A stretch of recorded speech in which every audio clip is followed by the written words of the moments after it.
Wow, wow, wow.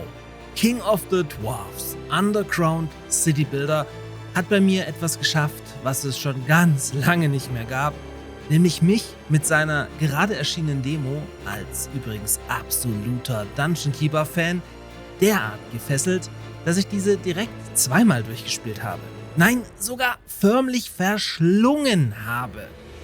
Gerade diese Mischung aus Dungeon Keeper, Zwergen und den klaren Der Herr der Ringe bzw. Hobbit-Referenzen könnte hier ein richtiges Highlight auf uns zubuddeln lassen, weswegen ich euch den Zwergensimulator heute in diesem Video unbedingt mal vorstellen möchte.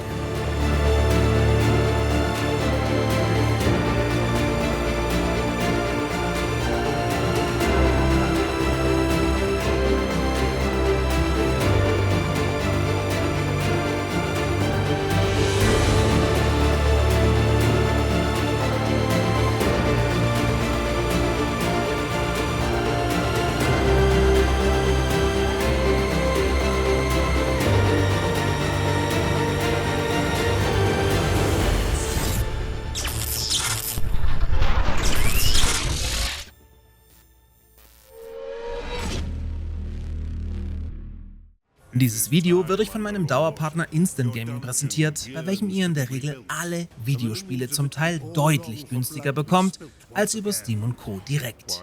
Einen Haken gibt es dabei tatsächlich keinen, denn ich nutze das selbst schon seit über einem Jahr ohne Probleme. Als empfehlenswertes Beispiel und passend zum Thema möchte ich euch heute War for the Overworld empfehlen, was so ein bisschen als Dungeon Keeper 3 gilt und in seiner Nische einen richtig guten Job gemacht hat. War for the Overworld gibt's bei Instant Gaming ab 9,30 €, wohingegen ihr über Steam direkt noch 30 € abdrücken müsst. Ihr seht also, vergleichen lohnt sich immer, zudem unterstützt ihr mit einem Kauf über meinen Partnerlink zusätzlich diesen Kanal hier, damit ich euch jetzt den vielleicht besten Dungeon Builder seit Dungeon Keeper 2 vorstellen kann. There's always more to conquer. The time has come, Underlord. Arise once more and prepare to begin your war for the Overworld. King of the Dwarfs, Underground City Builder. Der Name ist eigentlich komplette Grütze, oder? Der Titel wurde schon 2022 angekündigt und liegt dementsprechend auch schon wieder circa 4 Jahre auf meiner Steam-Wishlist, auch wenn ich mir anhand der paar Screenshots und dem einen Trailer nie so richtig vorstellen konnte, was ich denn hier dann am Ende genau bekomme.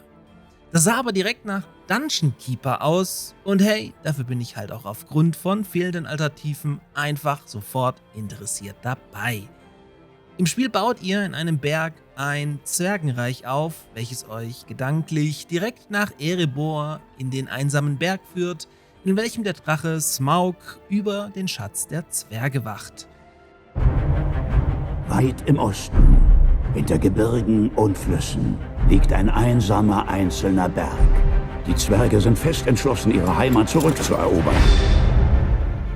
Die Der Herr der Ringe Lizenz hat das Spiel selbstverständlich nicht, die Inspiration für das Setting, den Artstyle und Co. sind aber unverkennbar.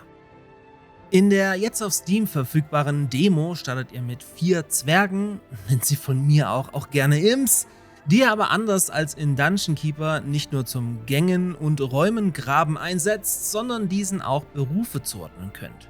Sprich, ihr könnt direkt zwischen Graben, Bauen und Forschen wählen und diese bei Bedarf dann auch jederzeit den Job wechseln lassen.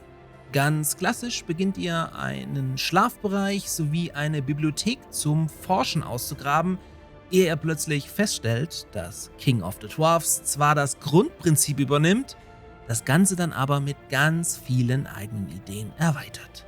So haben eure Zwerge auch Durst und Hunger, weswegen ihr an einer Wasserquelle eine Pumpe errichtet und dann etwas später eine Pilzfarm für Nahrung baut.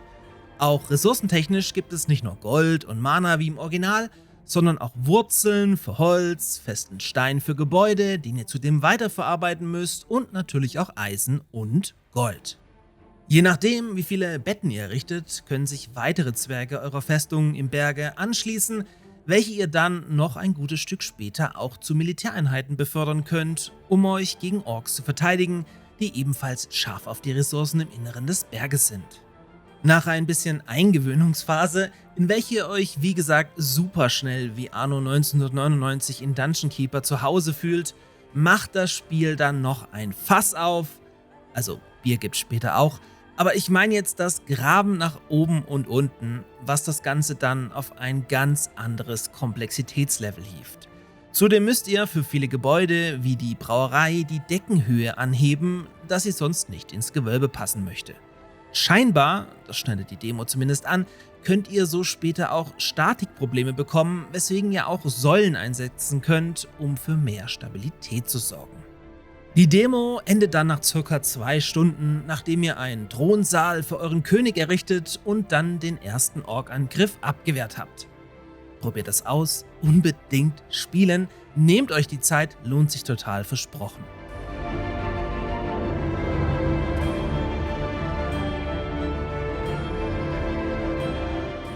King of the Dwarfs kann aber darüber hinaus noch viel mehr, wie man auch in der Demo schon zum Teil erahnen kann. So könnt ihr zum Beispiel auch Wasser und Lava umleiten, um sie so für eure Produktion oder Lebensmittelversorgung zu nutzen. Auch sollt ihr später Fallen bauen dürfen und Diplomatie mit anderen Zwergenstämmen führen können, auch wenn man davon dann tatsächlich noch nichts gesehen hat. Laut Steam-Beschreibung, und da wären wir dann wieder bei Der Herr der Ringe, sollen zu gierige Zwerge, die zu tief graben, auch auf Drachen stoßen, die große Schätze bewachen. Komm her, nicht so schüchtern. Komm ins Licht. Klar, King of the Dwarfs hat keine Kreaturen wie Teufler oder Horny, mal ganz davon ab, dass er hier nicht die Bösen spielt und auch der typische Humor fehlt. Aber vom reinen Gameplay her ist das sowas von Back to the Roots, dass ich gerade gar nicht mit dem Schwärmen aufhören möchte. Leider ist natürlich nicht alles Gold, was glänzt. Was ein Wortspiel. Denn ob der Titel eine naheliegende Kampagne spendiert bekommt oder nur auf einen rein prozedural generierten Berg setzt, ist noch offen, beziehungsweise ehrlich gesagt ist von einer Kampagne bisher nicht mal die Rede. Auch hat der Ziegensimulator, was? Auch hat der Zwergensimulator noch keinen Release-Termin. Nein, leider nicht mal ein Release-Jahr, obwohl er einst eigentlich schon für 2023 geplant gewesen war.